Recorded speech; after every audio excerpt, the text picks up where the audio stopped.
Here we are, another podcast, Renee. How are you doing today? Hey, I'm doing great. How about you?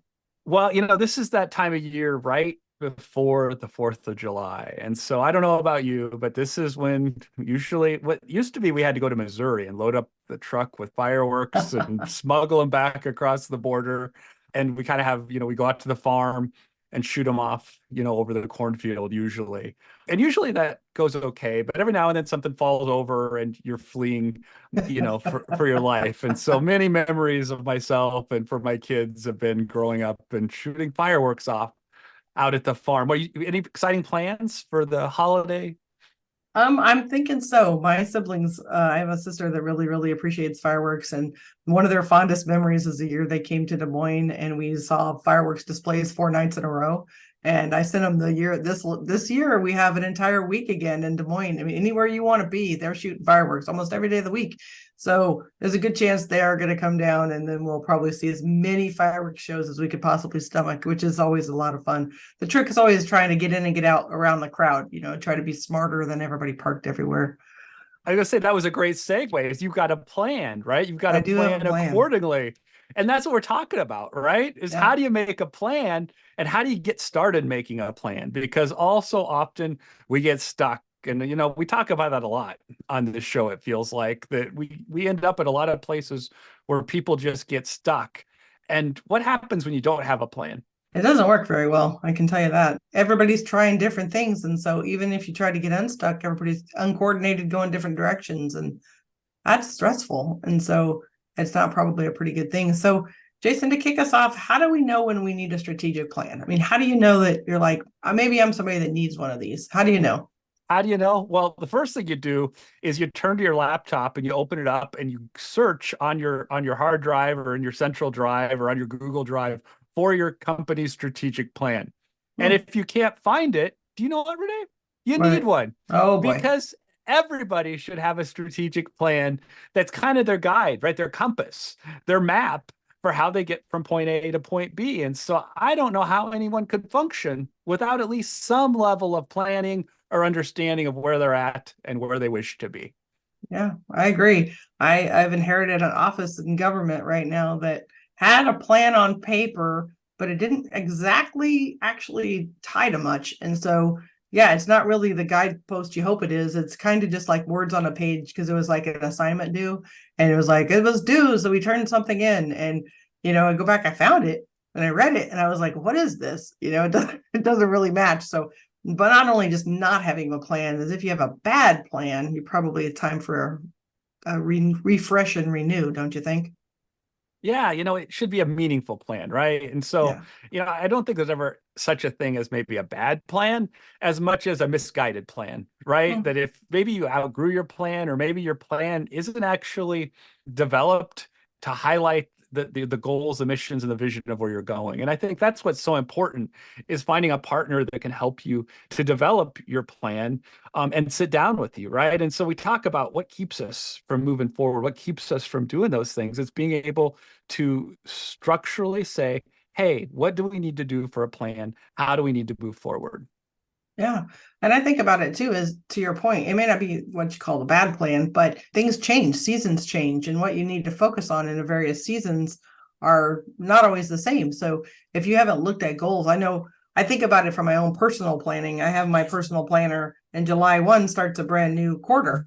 And so for me, I've been thinking about that previous plan, what I got accomplished, and what I need to celebrate getting done. But then the stuff that didn't get done, or the stuff that changed, or the stuff that needs a tweak, thinking about that before I move here right into quarter 3 is really important for me personally. And so you think about that at a professional level, at your office level or your organization's level. And yeah, if you don't really have anything then to be able to be measurable and kind of guide you, I mean, if I don't have something where I can like track it, I'm not as good. So for me, like, but as personal, I think of things like, oh, workout. Yeah, I'm going to work out more. Well, that's not really good. But if I work out, and we think about like getting a plan where you're working out so many days a week at a certain time of day where you can actually monitor it and check it. So I know that that's simple for my own life, but it also applies. I'm thinking in business, we have to think about what are those things that we're going to hold our employees accountable to? What are those things that we know that we were successful this quarter or this year? How do we know that our business is doing what we hope it does. And I think that's all kind of wrapped up in this conversation. So, Jason, where do you start? You're like, I don't really know where to begin, but what's the first steps that people would take if they're like, we don't really have a plan, or our plan's not really hitting the mark right now? So, where do we start in this process? Yeah, and normally when people call us, it's when something's changing, right? Something big has come along, and they're like, "Well, wait a minute. This shakes the foundation of what we do, who we are. What are we going to do? We need a plan of how to get through this challenge." And so that's usually when I sit down with people and I say, "Okay, let's come up with a project charter, right? Let's come up with kind of what's the mission of creating a plan? What's your purpose for creating this plan, right? So let's step back away and I need you to gather some things for me, right? I need to know your vision, your mission, your guiding principles. Like I need to know what this organization stands for, right? And whether it's a function of a part of a government entity, right? Everyone has what is their orientation, what is the goals, and what is the outcomes that unit is supposed to produce. And so we gather all of those things together, and then we come up with a what do you want this to look like when we're done, right? And it may be a strategic plan, it may be a short-term 6-month timeline of how do we move through this challenging time we're going to go through. But we have to start with an understanding of what is it we're going to do. And I think so oftentimes that's what's important is to get all of leadership to sit with you. When we go in and do that, Renee, we bring all the leadership for that organization around us and say, okay, what is it you want from this? And then who are you going to engage in the process? Because we think the more people you include, the better the plan. Why is that? Yeah, I know from I just kind of going through this at our office. We had a plan due July 1st, and we didn't know it existed until May, the middle of March, which I don't think I'd recommend for folks. But so you had a timeline to do it. But in our office, we've done some work on culture, and we have like one of every personality on some of personality inventories. And so that's a lot of different opinions and a lot of different voices. And so you've got to bring them in, because I could make the plan 100% work for me and my personality, and that works for the one person that is me with my particular personality in the office, which is very not good for everybody else who works in the office. And so, you've got to think about it from other people and making sure that they have buy-in and that they have ownership of said plan. And it's not just something I've created and then try to like give it to others and make them follow. If they've had ownership in it and they understand the language and they understand the buy-in, then it's just more successful for implementation, which I know we're going to talk a lot more about next time. But implementation is sort of the whole goal of this. You're not working on a plan just to sit in the cloud. You're trying to work on a plan that actually can get you somewhere and then make some progress. So having all the voices up front just makes that end part a whole lot easier. So then, Jason, once you get your charter, then where do you go? What's the next big step? Well, that's when we just sit down, right? I love just getting the key leaders in the room together. And this sometimes could be a little anxiety provoking, right? Because we don't necessarily know what's going to come out of it, right? We don't go into a planning session with preconceived notions. We go in to learn from the team as what are their fears, what do they see as being the primary issues and problems they need to solve, and opportunities that they see for themselves over the time frame that we talk about doing this for ahead of time. And so I really like being able to be fluid and unstructured. And when we go into that room, I think you like to call them post-it planning sessions, don't you, Renee? But we go in I with really the like paper, post-its. or we got whiteboards all around the Yeah, room. yeah. And basically we sit down with the team and we say, okay, this is kind of we developed that project charter of this is what we need to do in the next 2 hours. And sometimes it is only 2 hours, and that's all the time that we're going to have. And we simply say, we're going to make the most of the 2 hours we have. And this is everything we have to get through. And so is it going to seem like maybe it's not all neat and tidy at the end? It might, but we are going to develop with you, listening to you, a specific plan, right? We're going to walk out of here with specific items that's going to help to guide you in how you're going to manage this organization forward. And that's going to be a roadmap, right? And like any roadmap, I love my Apple Maps, Renee. And it always gives me 3 different routes. And so like any roadmap, right, there's going to be different routes you're going to be able to take to get there, right? But part of planning is at least understanding what the give and take is from each one of those routes, right?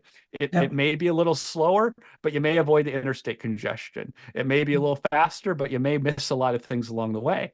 That's part of why you need to have a plan, because that roadmap is really important because you're going to make conscious decisions as opposed to accidental decisions. And the last thing we want leaders to do of any type of business organization is to make rash decisions and not understand the weight of those decisions.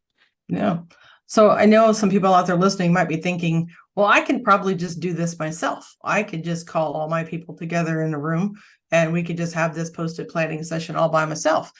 So Jason, what's the value of having a third party come in to those situations? And what's that value of having somebody kind of with an outside voice? How have you seen that work? Yeah, well, I mean, when you bring someone in from the outside, they're not biased. Mm-hmm. And being, a leader, and thinking through that is we all have preconceived notions over things that we think are good ideas and things we don't think are good ideas. And I think that if we know that, we're conscious of that, then we're going to understand how important it is having someone else in the corner ask questions, right? Ask the really tough questions, because a lot of times you're going to have managers on your team that may not want to go along with something, but just don't feel like they can ask the question in the moment, or they may Mm-hmm. not feel open or safe that they can do that. And sometimes when you introduce a third party into the room, it changes behavior a little bit, right? It can Mm-hmm. kind of help then to level set everyone. It helps to make sure that, a good facilitator, when I go into somewhere, I make sure everyone has a voice, right? That we Mm-hmm. make sure that one person doesn't overspeak for other people in the room. We make sure that we're making sure that we give everyone equal opportunity as much as we can. We're making sure that everyone can share concerns. Everyone also can share good ideas, because how often have good ideas been overlooked because people had the answers to this and the solutions, but didn't feel like they could speak up and say them. Mm-hmm. And that happens every day in Mm-hmm. businesses all across the country, Renee. Yeah. And I know, having had you guys come in as a third party in our office, it was really nice just to be able to be a participant and to not have to worry about capturing every piece of information, making sure you guys are capturing all the information, capturing all the detail. And yet I could sit there and just be thinking about the actual job at hand, which was strategic thinking and thinking about, your vision and all of those things and how things go together, and could make some of my own recommendations into the process without having to try to manage the process. And so for anybody out there listening, it's like, oh, I have the skill, I can just do it myself. Well, yeah, you probably can. But in many ways, it's a lot better when you think about it from a third party, just because you get a break as the leader and get to participate as one of the people as part of the planning people, rather than having to facilitate it all. So Jason, now I know we always go into data, but in this process today, we're going to talk about the kind of data that we might need or want to look at, or ways we gather that data in the strategic planning process. So what are some of those tools you've used as kind of assessments, if you will, in this space when you're talking about trying to gather data or using it as points to making your plan? Yeah, I think however we can gather information from participants. And so, thinking about surveys, those key performance indicators or metrics, what are people gathering now, right? How is that information, the data that's being collected today, how is it utilized, or how is it not utilized? How can that be used in future planning and thinking about things? Thinking about strengths, weaknesses, opportunities, threats, thinking about traditional SWOT analysis, right? Sometimes those are a great introduction to starting a conversation about, where are we at? Where do we need to get better? What do we do really well at? What are the opportunities we have around the corner that maybe we're not thinking about because we're just trying to survive? And maybe we should be thinking about growing as opposed to just surviving. All of those things are conversations to have, and that can help to create a safer environment. I know recently, we did a strategic plan with an organization that's actually planning for them to be going out of business, right? That the system's changing, and the work that they do today is going to look very different a year from now. And so they're defining how they're going to redefine themselves moving forward. And Right. and that could be they close their doors, turn off the lights, and everyone walks away, right? Mm-hmm. Or it could be they go into a new line of business that maybe is a better fit for them, that maybe has huge opportunities down the road. And we're creating plans for both scenarios. And it's really exciting and it's really scary at the same time.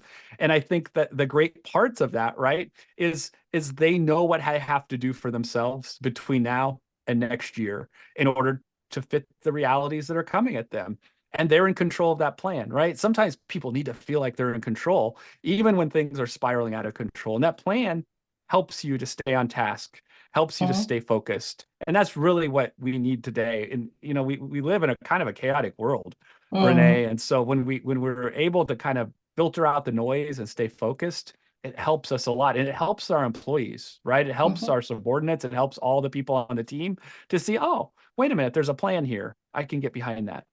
Yeah. One of the things I think about when you talk about data is sometimes we're still collecting data that we're not really using, and it's to no value at the current time.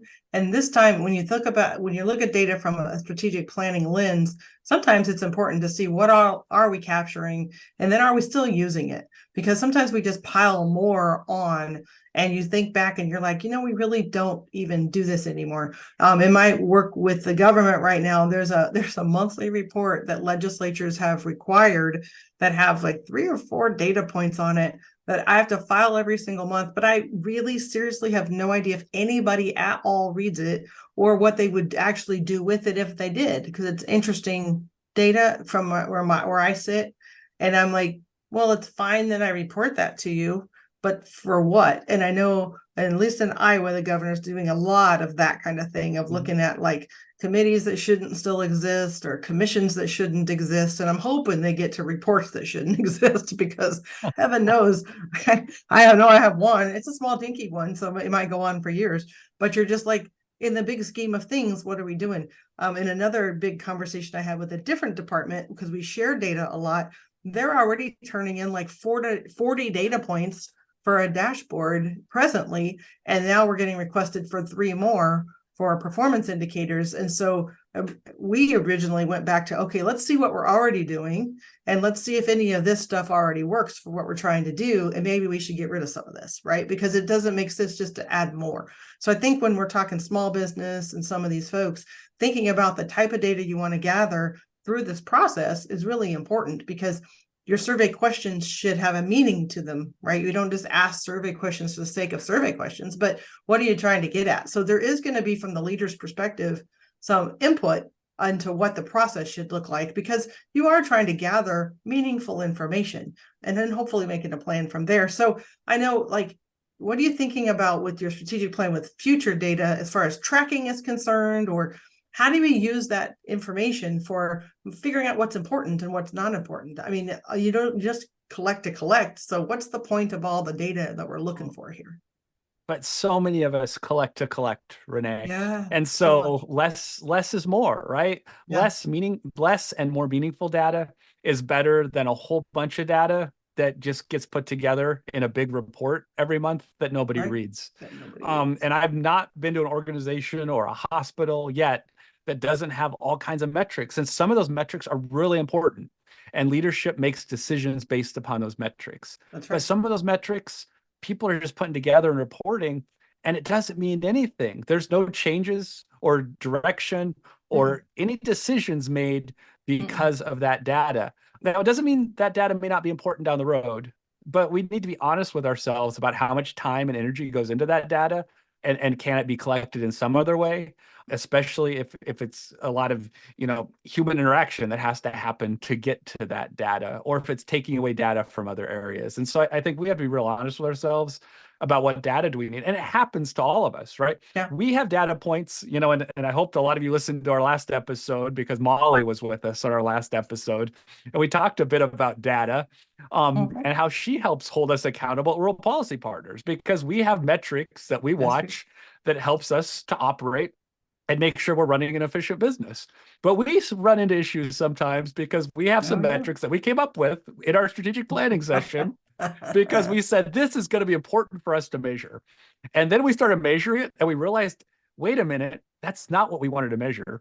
Right. And Mhm. now we're having some difficulty pivoting to, well, wait, we do want to know that, but it's really hard to collect that because Jason doesn't report it that way. And so, like, Jason has to change his behavior. We have to make sure we have the right place to put the data, and Yeah. then be able to Details. harvest that data, right? And so, Yeah. a lot of that we have to be able to pivot when we realize, oh, that was a really good idea at the time, and we really want to measure that, but the way we were going to go about it isn't isn't working. And Right. so either we just need to stop collecting it, until and come back with a new strategy, right? Because sometimes we just have to Yep. say, you know what, it was a good idea, but no, we just need to not do that right now, right? This isn't make it or Yeah. break it. It's one of the things we can put to the side and say we've got to come back and rethink this Right. when we reevaluate our strategic plan in 6 months, right? Because Yeah. we're on a regular rhythm. Like we're on a cycle where we come back, we sit down, what works, what doesn't work, and we fix it when we need to Yeah. fix it. And so I think that's the honesty we have to get when we start doing strategic planning and when we look at Hmm. data and we look at metrics, is we have to be able to say, you know what, if we're not using it, it's okay if we stop collecting it. And that's really hard for people because everyone wants to just keep adding and adding and adding. No one wants to take stuff away, Renee, because that's Yeah. really scary when we start taking stuff away. Well, I've got 2 points on this. One, that report I just mentioned is always late because what it wants the day it wants it, we don't have it to collect, to actually analyze it, to give it to them. So it's constantly, persistently late. So why is it that deadline? Makes no sense. Right. You'd move it back a month and it'd be on time every time. But because it's set for the exact end of the month, no chance. In another one, we have assessments that are really valuable for us in a work that we do, but they do them too often. So the change that you're trying to measure isn't manifested fast enough between. And so what happens is you've just frustrated your people from having to do more and more and more and more assessments when they do less quality because they're doing them so often, that if you just thought through that and like, what's the goal of this, is to see transformation or change. And so maybe doing them less often gives them the time to do them as better quality each time they touch it. So to your point, you can't just do the cadence that you've always done if there's no value to it. So when we're talking about my new key performance indicators, I've got to that was one of the very first requests we had is, well, what's the cadence? How often are you requiring this of us? Because if it's a daily number, that's a very different thing than a monthly number, than a quarterly number or an annual number.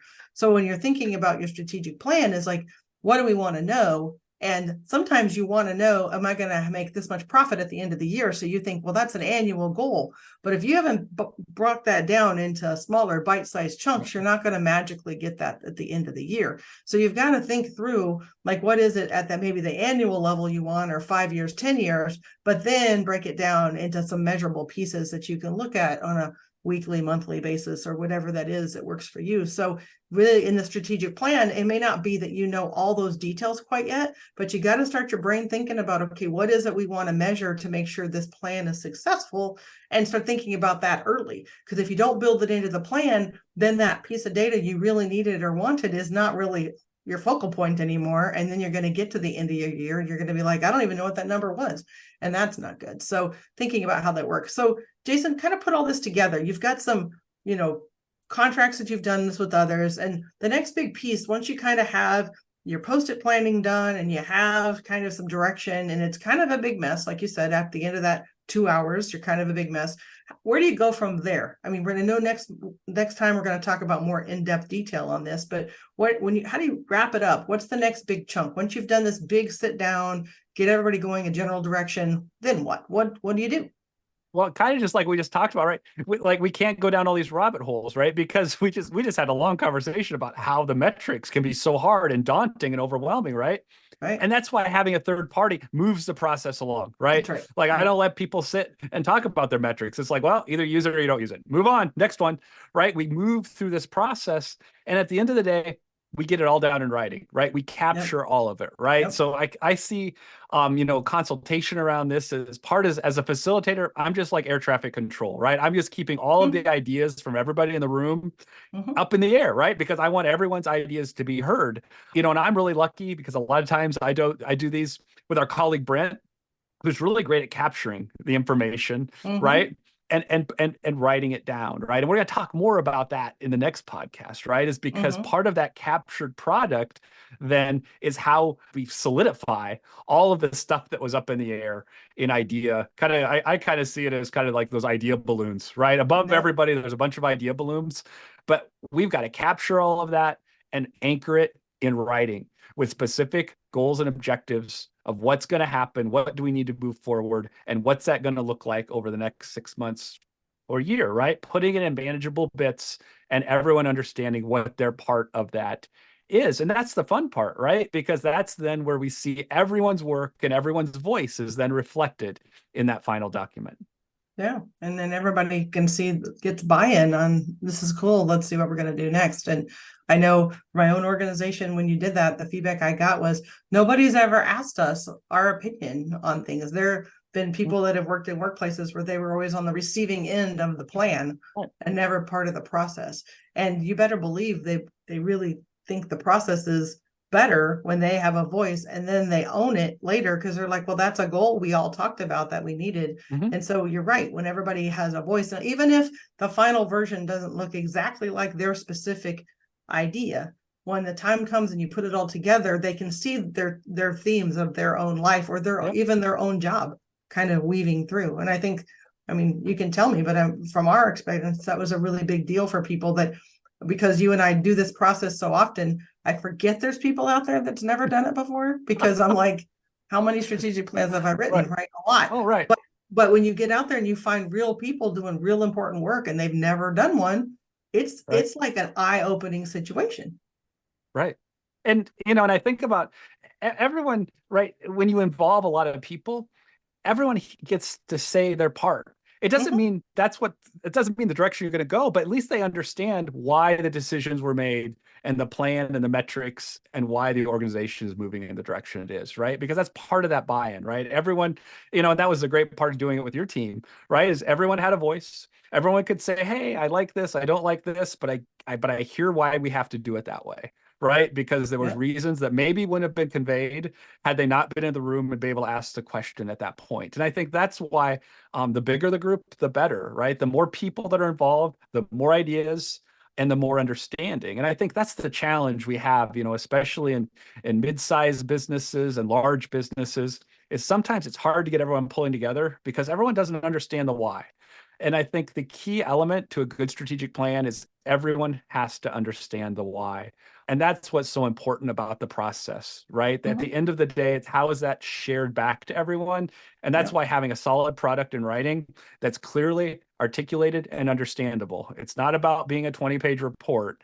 Mhm. I prefer it to be a one-page, very simplified document that absolutely everyone can understand just by glancing at it.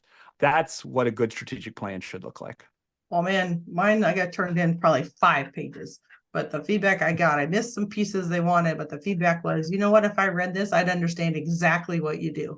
And I'm like, well, hallelujah, because that's what we were going for. So everybody's represented and their work matters and that they're part of the key part of the team. We wanted to make sure, because if we write a strategic plan that didn't include an entire division, it's easy then to go look at a budget and go, why are we paying for those people? They're not even part of the plan. So you're like making sure everybody's represented is really important.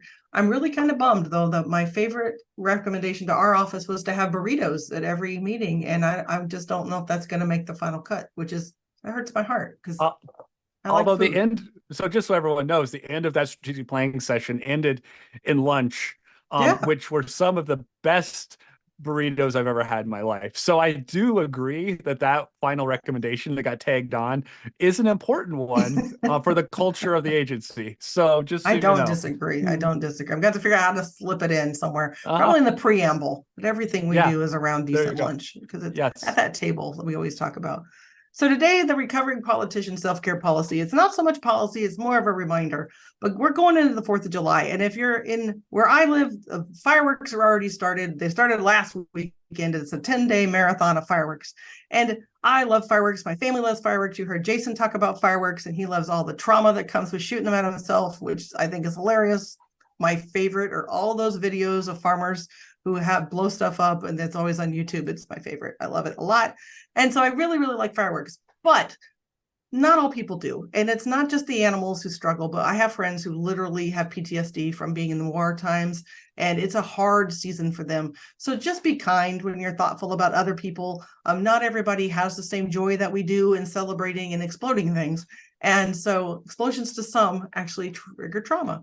And so to be thoughtful through this holiday, there's reasons why certain people don't appreciate it. And I know there's a lot of things we can do to be helpful to them and supportive. So just be thoughtful. My self-care tip is for me just to not think of just myself and my own fun, but to be thinking about the fun of others and making sure they're included. So any final words on the 4th of July, Jason? I know this is one of your favorite family holidays. No, it is. I mean, I think you're exactly right, Renee. Think about all of those who served, as well Mhm. as trauma reactions and how real that those are, and be thoughtful of that as you celebrate this 4th of July. That's right. So today we did a bit of a deeper dive into strategic planning and then what that could look like and how a third party is really helpful in getting your kind of focus on what you're going to do.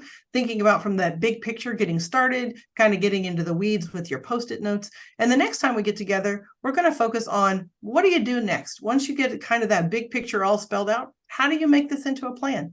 See you next time, everybody. Have a great week.